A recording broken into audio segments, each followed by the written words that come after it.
ሰላም ጤና ይስጥልኝ ውድ የጤና ጉዳይ ቲዩብ ቤተሰቦቼ እንደምን ቆይታችኋል? እንግዲህ በባለፈው ቪዲዮ የምላስ ላይ ቁስል ምን እንደሆነና ከምን አንፃር እንደሚከሰት ከቀላል እስከ ከባድ የጤና ምልክቶቹ ስንመለከት ቆይተናል። ዛሬ ደግሞ ይህ ችግር የሚያሳያቸውን ከባዱን የበሽታ ችግር የቱ እንደሆነና አራቱን የመፍትሄ መንገዶችን አያይዘን የምንነጋገር ይሆናል ማለት ነው። ክቡራትና ክቡራን ይህ ዝግጅት ስለ ምላስ ጤንነትና ስለ ውስጣዊ የሰውነት ክፍሎቻችሁ ደህንነት ያላችሁን ግንዛቤ ወደ ላቀ ደረጃ የሚያሻግርና ሰውነታችሁ በምላሳችሁ ላይ በሚያመጣቸው ምልክቶች አማካኝነት ማለት ነው እየላከላችሁ ያለውን የሞትና የህይወት የጥያቄ ምልክት በአግባቡ እንድትረዱ የሚያደርግ በመሆኑ እስከ ፍጻሜው አብራችሁኝ እንድትቆዩ አክብሮት ጋብዛለሁኝ። ይህ ቪዲዮ ለእናንተም ሆነ ለምትወዱት ሰው ህይወት አድን ሊሆን ስለሚችል ላይክ በማድረግ ጀምሩ ጥላለሁኝ። ወቅታዊና ጠቃሚ የጤና መረጃዎቼ ሁልጊዜም ቢሆን ወደ እናንተ እንዲደርሱ ደግሞ ሰብስክራይብ በማድረግ የቤተሰባችን አባል ሁኑ ላለሁኝ። አብራችሁኝ ቆዩ። እንግዲህ ይህ ምልክት በዋነኝነት ሊጠቅሙ የሚችላቸው ነገሮች የሚከተሉት ናቸው። በመጀመሪያ ደረጃ በምላስ ላይ የሚወጣና የማይድን ሲነኩት የሚጠነክር እንዲሁም አካባቢውን የማደንዘዝ ባህሪ ያለው ቁስለት የምላስ ካንሰር ዋነኛ ምልክት ሊሆን ይችላል። ካንሰር በምላስ ህዋሳት ላይ ሲከሰት የአካባቢውን የነርቭ ጫፎች ስለሚጫናቸው ወይንም ደግሞ ስለሚያጠቃቸው የመደንዘዝ ስሜት ይፈጠራል። እንዲሁም የህዋሳቱ ቁጥር ያለ ቁጥጥር ስለሚበዛ ቦታው ጠንካራ ሆኖ እንዲሰማቸው ያደርጋል። ይህ ሁኔታ በተለይ ለረጅም ጊዜ ሲጋራ በሚያጨሱ፣ አልኮል በሚያዘወትሩ ወይም በኤችፒቪ ቫይረስ የተጠቁ ሰዎች በእነሱ ላይ መታየት እድሉ እጅግ በጣም ሰፊ ነው። በሁለተኛ ደረጃ የምልክት የነርቭ መጎዳትን ወይም ደግሞ ስር የሰደደ የቲሹ መቆጣትን ሊያመለክት ይችላል። ቁስለቱ በጣም ጥልቅ ከሆነና በምላስ ውስጥ ያሉትን ጥቃቅን ነርቮች ከነካናቸው የመደንዘዝ ስሜት ሊያመጣ ይችላል። በተጨማሪም አንዳንድ እንደ ቂጥኝ ያሉ በግብረ ስጋ ግንኙነት የሚተላለፉ በሽታዎች በመጀመሪያው ደረጃ ላይ በምላስ ወይም በአፍ ውስጥ ቻንከር የሚባል ጠንካራ ህመም የሌለው ነገር ግን የቆሰለ ምልክት ሊያመጡ ይችላሉ። በአጠቃላይ ቁስለቱ የደደረ ወይም ጠንካራ ከሆነና የመደንዘዝ ስሜት ካለው ይህ በቤት ውስጥ በሚደረግ ህክምና የሚድን ሳይሆን በአስቸኳይ በባለሙያ መታየት ያለበት ጉዳይ ነው ማለት ነው። ዶክተሮች የቁስሉን ትንሽ ክፍል በመውሰድ በላብራቶሪ በመላክ ትክክለኛውን ምክንያት ይለዩላቸዋል። ምላሳችሁ ላይ የሚታየው ቁስለት ከእብጠት ወይም ሊምፍ ኖድ ጋር በመያያዙ በሰውነታችሁ ውስጥ ያለውን ሁኔታ ይበልጥ ግልጽ የሚያደርግና ትኩረት የሚሻ ምልክት እንዲሆን ያደርጋል።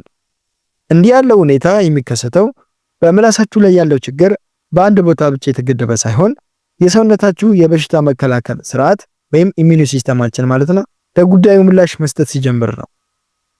ሊምፍ ኖዶች በሰውነታችን ውስጥ እንደ ፍተሻ ኬላ የሚያገለግሉ ትናንሽ እጢዎች ሲሆኑ በምላስ ወይም በአፍ ውስጥ ቁስለት ሲኖር ደግሞ በአንገትና በመንጋጋ ስር ያሉ እጢዎች ማበጥ ይጀምራሉ። ይህ እብጠትና የምላሱ ቁስለት ተዳምሮ እንግዲህ የሚነግሩን ሁለት ዋና ዋና ነገሮች አሉ። በአንድ በኩል ይህ ሁኔታ ከፍተኛ የኢንፌክሽን ምልክት ሊሆን ይችላል።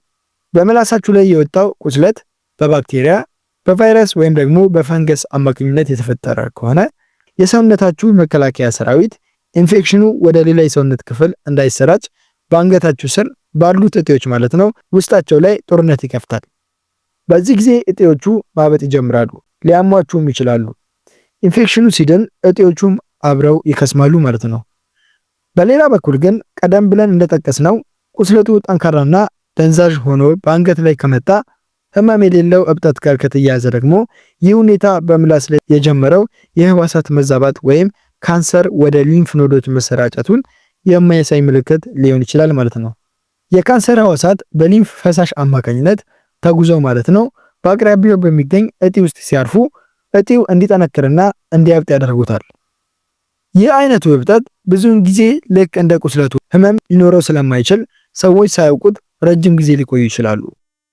በአጠቃላይ የምላስ ቁስለትና የአንገት እብጠት በአንድ ላይ መታየታቸው ሰውነታችሁ ከአቅሜ በላይ የሆነ ችግር እየገጠመኝ ነው ብሎ የሚጮህበት መንገድ ነው ማለት ነው። ቁስለቱ የቆየበት ጊዜና የእጢው መጠን በቶሎ ታይቶ መታከም ያለበት ጉዳይ መሆኑንም ያሳያችኋል። ምላስ ላይ የሚወጣ ቁስለት የመጠንከር የመደንዘዝና ከአንገት እብጠት ጋር የመያያዝ ምልክት ካሳየ መፍትሄው ከቤት ውስጥ ህክምና ወጥቶ ወደ ሳይንሳዊ ምርመራ መግባት ነው። እንዲህ ያለ ምልክት የታየበት ሰው ያደርጋቸው የሚገቡ ዋና ዋና የመፍትሄ መንገዶች ደግሞ በሚከተሉት 4 ነጥቦች ላይ ተመስርተዋል። ለምሳሌ በቀዳሚነት አስቸኳይ የህክምና ምርመራ ማድረግ ነው። ዋነኛውና የመጀመሪያው መፍትሄ ወደ ህክምና ተቋም መሄድ ነው። ቁስሉ የመጠንከርና የማደንዘዝ ባህሪ ካለው የሚከተሉት ምርመራዎች እንዲደረጉላችሁ መጠየቅ ይኖርባችኋል። በቅድሚያ የቲሹ ምርመራ ማድረግ ይኖርባችኋል። ይህም ከቁስሉ ላይ ትንሽ ተቆርጦ በላብራቶሪ እንዲታይ ማድረግ። ይህ ቁስሉ ካንሰር መሆኑን አለመሆኑን ለማወቅ ብቸኛውና አስተማማኝ መንገድ ነው ማለት ነው። ሌላው ደግሞ የደም ምርመራ ማድረግ ይኖርባችኋል። በሰውነታችሁ ውስጥ ያለውን የኢንፌክሽን መጠን ወይም ደግሞ የንጥረ ነገሮች ማለትም ቫይታሚንና ብረት እጥረት እንዳለባችሁ ለመለየት ይረዳችኋል። ምክንያቱም የነዚህ ሁለት ነገሮች እጥረት ራሱ የምላስ ቁስለት ሊያመጣ ስለሚችል ማለት ነው። ሁለተኛው ደግሞ አነቃቂ ነገሮችን በአስቸኳይ ማቆም ይኖርባችኋል። ይህም ማለት ቁስሉ በባዕድ ነገሮች ተቆጥቶ ወደ ከፋ ደረጃ እንዳይሻገር የሚከተሉትን ነገሮች መተው ግድ ይላችኋል። ለምሳሌ ሲጋራና ትንባሆን ማጨስ ማቆም ይኖርባችኋል። ምክንያቱም ቁስሉ ወደ ካንሰር የመቀየር እድሉ ስለሚያፋጥኑት በፍጹም መራቅ ያለባችሁ ነገሮች ቢኖሩ እነዚህ የሚጨሱ ነገሮች ናቸው ማለት ነው። እንዲሁም ደግሞ አልኮል ነው። አልኮል የአፍ ውስጥን ስስ ቆዳ ስለሚያቃጥልና የህዋሳትን መቆጣት ስለሚጨምር መተው ይኖርባችኋል። እንዲሁም ደግሞ ቅመምና አሲድ ያላቸው ነገሮች መጠቀም ብታቆሙ ይመከራል። ምክንያቱም ቁስል በሚኖርባቸው ጊዜ እነዚህ እንደ ቃሪያ፣ ጨው የበዛባቸው ምግቦችና ሎሚ ያሉ ነገሮች ቁስሉን ይበልጥ ስለሚያባብሱት ለጊዜው ማቆም ተገቢ ነው ማለት ነው። ሶስተኛ ደግሞ የአፍ ውስጥ ንጽህናን በአግባቡ መያዝ ይኖርባቸዋል። ይህ የተባለበት ምክንያት ቁስሉ በባክቴሪያ ተላልፎ ወደ ከፋ ኢንፌክሽን እንዳይቀየር ለብ ባለ ውሃ፣ የጨው ውሃ መግመጥመጥ ይኖርባቸዋል።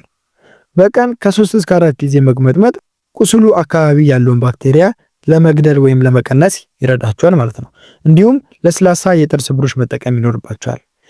ይህም የተባለበት ምክንያት ቁስሉን እንዳይቧጭረውና ደም እንዳይወጣው ጥንቃቄ ማድረግ ያስፈልጋል ማለት ነው። አራተኛና የመጨረሻው ዋና ነጥብ ደግሞ የተመጣጠነ ምግብና እረፍት ያስፈልጋቸዋል። ሰውነታችሁ ራሱን እንዲጠገን በቫይታሚን ቢ12 እንዲሁም ደግሞ በብረት የበለጸጉ ምግቦችን ለምሳሌ እንደ አረንጓዴ ቅጠላማ አትክልቶች፣ ስጋ፣ እንቁላል ያሉ የምግብ አይነቶችን መውሰድ ይኖርባቸዋል። እንዲሁም በቂ ፈሳሽ መጠጣት ይኖርባቸዋል። ይህም የተባለበት ምክንያት አፍ እንዳይደርቅ ይረዳቸዋል ማለት ነው። ባጭሩ ዋናው መፍትሄ እንግዲህ ቁስሉ ከ2 ሳምንት በላይ ከቆየ እንግዲህ በራሱ ይድናል ብሎ ከመጠበቅ ይልቅ በአስቸኳይ ወደ ጆሮ፣ አፍንጫና ጉሮሮ ስፔሻሊስት ሄዶ ምርመራ መጀመር ለህይወት ዋስትና ነው ማለት ነው። ክቡራትና ክቡራን ስለ ምላስ መቁሰል አስከፊ ምልክቶችና ችላ ሊባሉ ስለማይገባቸው የሰውነታችን ድምፅ አልባ ጥቆማዎች የነበረን ቆይታ ይህንን ይመስል ነበረ። ዛሬ የተመለከትናቸው ምልክቶች በተለይም የምላስ መደንዘዝ፣ የቁስሉ ጠንክሮ መሰማትና በአንገት አካባቢ የሚታዩ እብጠቶች በእናንተም ሆነ በምትወዱት ሰው ላይ የሚታዩ ከሆነ እንግዲህ ነገሮች ወደማይመለስ አስከፊ ደረጃ ሳይደርሱና በህይወታችሁ ላይ ዘላቂ ጉዳት ሳያስከስቱ አስቸኳይ የህክምና ትኩረት ልትሰጡት እንደሚገባ ተገንዘባችኋል ብዬ አምናለሁኝ። ማስታወስ ያለባችሁ ትልቁ እውነታ እንግዲህ ጤናችን በእጃችን ነው። ዛሬ በምላሳችን ላይ በሚታይ መጠነኛ ለውጥ ላይ የምናሳየው ቸልተኝነት የነገው የካንሰር ወይም የከፋ የውስጥ ደዌ ዕዳ እንዳይሆንብን ከወዲሁ መጠንቀቅ ይኖርብናል ማለት ነው። በቪዲዮ ላይ ያላችሁን አስተያየት እንግዲህ ወይም ደግሞ በምላሳችሁ ላይ የሚሰማችሁ ለየት ያለ ለውጥ እንዲሁም በሌላ ርዕስ እንድንወያይ የምትፈልጉ ጥያቄ ኮሜንት ላይ ጻፉልኝ። ሁሉንም በጥንቃቄ ያማነባቸው ይሆናል ማለት ነው። ይህ መረጃ ለሌሎችም ደርሶ የብዙዎችን ህይወት እንዲታደግና ከዚህ አስከፊ የጤና ቀውስ እንዲጠነቀቁ እንግዲህ ሼር ማድረጋችሁን አትርሱ። በሚቀጥለው ቪዲዮ ጠቃሚ የጤና መረጃ ይዤላችሁ እስክመለስ ድረስ በያላችሁበት ሰላምና ጤና ለእናንተ ይሁን እላለሁኝ። ሰላም ሁኑ።